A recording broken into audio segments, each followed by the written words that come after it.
O Contraponto Cinema está começando agora. No programa desta semana nós vamos falar sobre o filme do Damián Zifrón, que está em cartaz e que você não pode perder. Relatos Selvagens.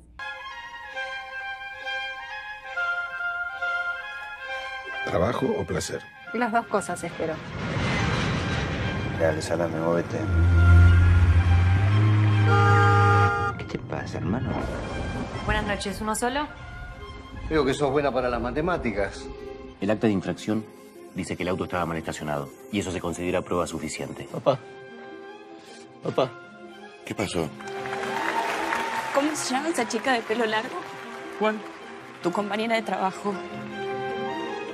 Por culpa de ese tipo se suicidó tu papá y lo único que se te ocurre es insultarlo. Te estoy diciendo que el cordón estaba sin pintar. ¿Sabés que sos un negro resentido? Forro! Zé Luiz, o que você achou do filme? Não, é um dos melhores filmes que eu já vi. O telespectador vai toda vez que você fala isso. Não, mas esse filme é fabuloso, é muito inteligente. É uma produção do Almodóvar, são 6 histórias, né, sobre violência, sobre explosão da violência, sobre situações limites que levam as pessoas a perderem o controle.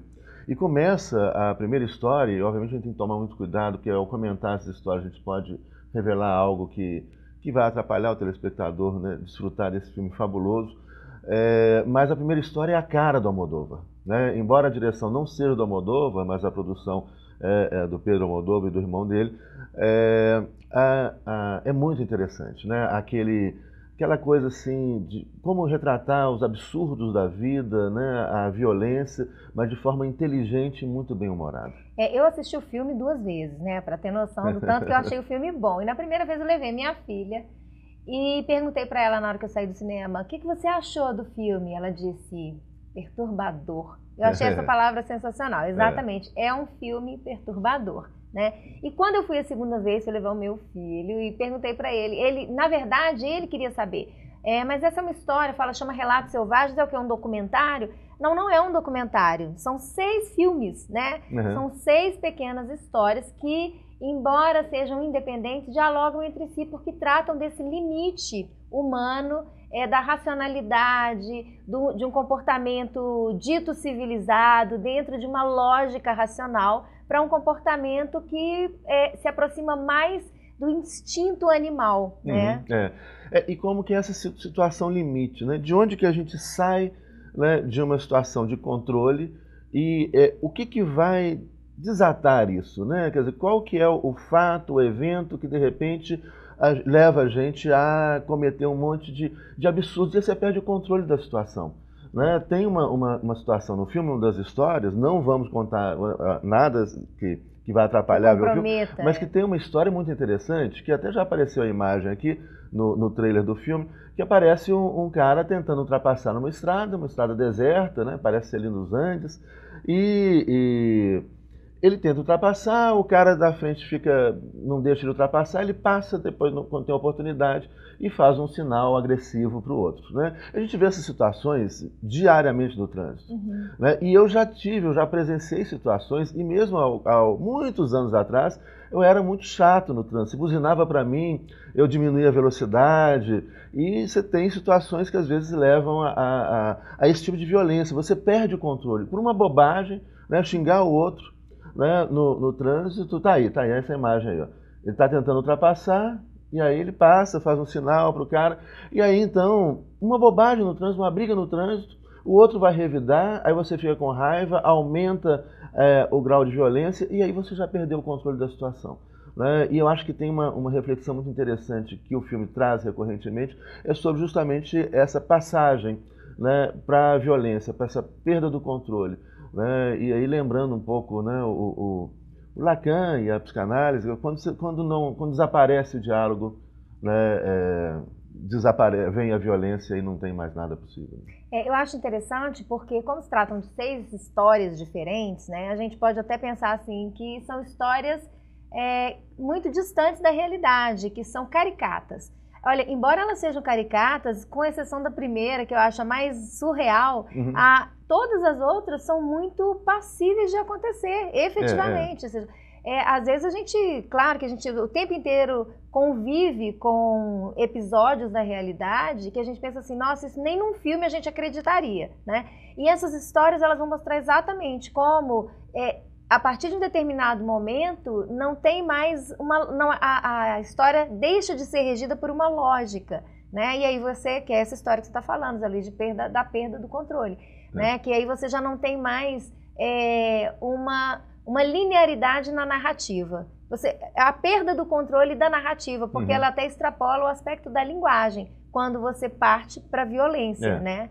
Não tem mais diálogo, então você já está em outro campo de linguagem, que não é mais a linguagem da fala, da comunicação. Né? É quando você passa para essa situação que não é mais, isso, não se pode mais narrar, né? Então, portanto, ela não é mais interpretável, né? É a perda total de qualquer racionalidade, portanto, de qualquer discurso que pode ser feito. A gente pode explicar, e o filme, até no filme, a gente pode explicar por que muitas vezes essas pessoas estão no limite. Você explica isso. Por que você está no limite da explosão?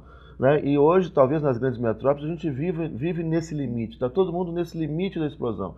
Agora, quando você passa desse limite, quando você atravessa essa linha, aí não tem mais explicação. E essa sua fala me faz pensar o seguinte, que qualquer um está sujeito a isso, ou seja, de repente você assiste o filme e fala assim, não, eu jamais agiria dessa forma.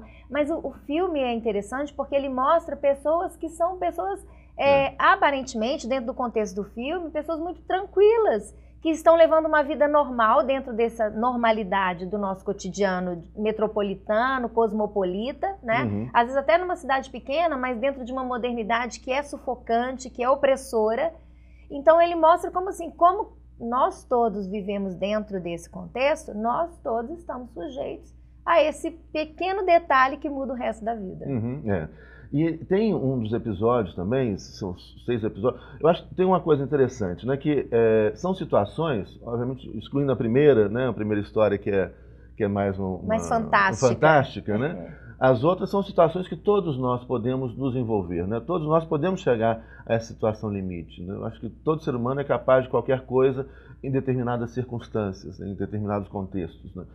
Mas tem uma história interessante que se passa numa lanchonete, onde tem uma senhora que parece que ela acumulou a vida inteira muita raiva, né? Muito recalque.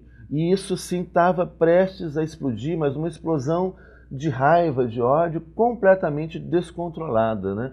E esse episódio é muito interessante também. É um momento assim onde ela, olha, aquilo tudo que ela acumulou na vida dela, ela despejou em um momento de ódio, né? Muito, muito interessante, e que também está aí presente no cotidiano, né? Tem um outro aspecto também no filme que, particularmente em 2 histórias, isso fica mais evidente. Aliás, eu falei 2 aqui, mas eu já até lembrei de uma terceira que também conecta com isso, que é a questão como o patrimônio dentro da nossa cultura, essa aí, ó. Como o patrimônio contribui para essas situações limites, né? Essa história em particular aqui, que é a história de um pai que tenta proteger o seu filho, né? Mas ele protege hasta certo ponto, né? Porque quando aquilo se torna caro demais, né? E você vê como as pessoas que estão aparentemente ajudando, querendo resolver um problema, na verdade tudo é o dinheiro, a vantagem, obter a vantagem, né? Até o oprimido da história, ele acaba assimilando a vantagem e ele também resolve levar uma história adiante para ter um benefício financeiro. No início até dessa história, né, o oprimido, né, o jardineiro, fala, nossa, que desconsideração, né, a vida dele vale menos, o cara quer comprar a vida dele, quer comprar a liberdade dele e tudo. Mas depois, ele embarca. Ele entra no jogo e aí ele fala, olha, eu vou ter uma vantagem com isso, ele pesa, eu vou ter uma enorme vantagem com isso, então ele não quer mais largar disso, não. É verdade. E quando o outro desiste, né, de certa forma, comprá-lo, né, ele fala, não, eu quero, não quero perder essa grande oportunidade de botar a mão na grana. A mesma coisa acontece na história do casamento, né? A história do casamento, né, da noiva enciumada, e que num determinado momento ela pensa em fugir, tá aí, ó. Né? Exatamente. Depois ela vai até as últimas consequências da loucura, e todo o desenrolar da história, ele tem uma direção até quando as pessoas se dão conta de que aquilo vai ter uma repercussão patrimonial. E quando tem repercussão patrimonial, aí muda, as coisas mudam de direção. É fantástico. É muito legal. E, de certa forma, essa história do casamento também, né, eles desabafam, né? Quer dizer, ela põe toda a raiva para fora e ele também põe tudo para fora. Né? E aí parece que depois que eles põem tudo isso para fora, é possível voltar ao diálogo, né? Aquela coisa da narrativa do diálogo. Sim. Né? Fizeram uma Quando catarse. não é mais possível o diálogo, vem a violência e aí não há mais narrativa possível. Mas depois que botou tudo aquilo para fora, né, parece que volta a ser interessante. São histórias que dão para a gente analisar, aprender muita coisa e pensar mesmo no nosso cotidiano. E lembrar, né, que o final das histórias são sensacionais. Né? São histórias que a gente pode viver, mas o final mexe também. O final tem tem algumas coisas absurdas, é surpreendente, muito interessante. Bom, você então não pode perder esse filme perturbador, como disse a Ana Lídia.